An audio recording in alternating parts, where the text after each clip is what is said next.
Okay, yes. I'm browsing the dark web. Dark web. Seems something really scary, huh? Dark web. You must have heard about it in the recent news coverage about the terrorist attacks and criminal attempts where terrorists and criminals are buying weapons from dark web, exchanging ideas, communicating. That's true. But is it really all that illegal out there? It's dark. It's not black. Dark because there is no light over there.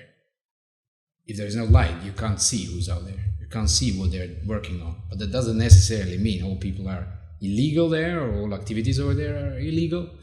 Take, for example, people that simply want to stay anonymous because they want to share some thoughts or express their views about the government activities. So let's see, a lot of human rights activists in the countries where maybe the human rights are endangered, they need to stay in dark.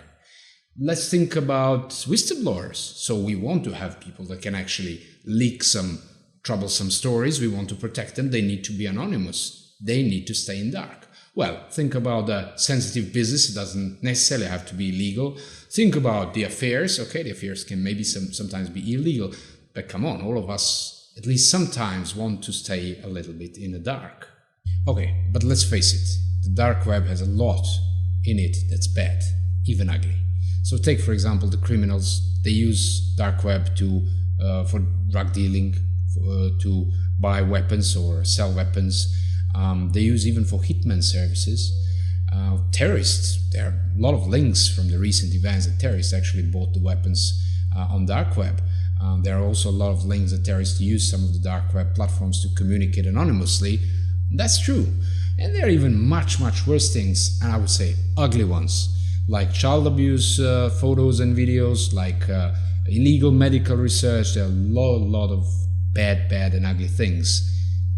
Let's see some of those, at least bad ones. I won't even think about the ugly ones. Come here.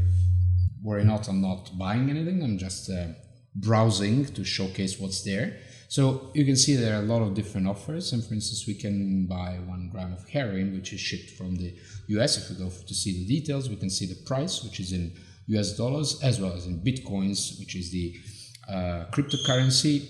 Cryptocurrencies are harder to trace, so they're safer to transfer the money than the real money.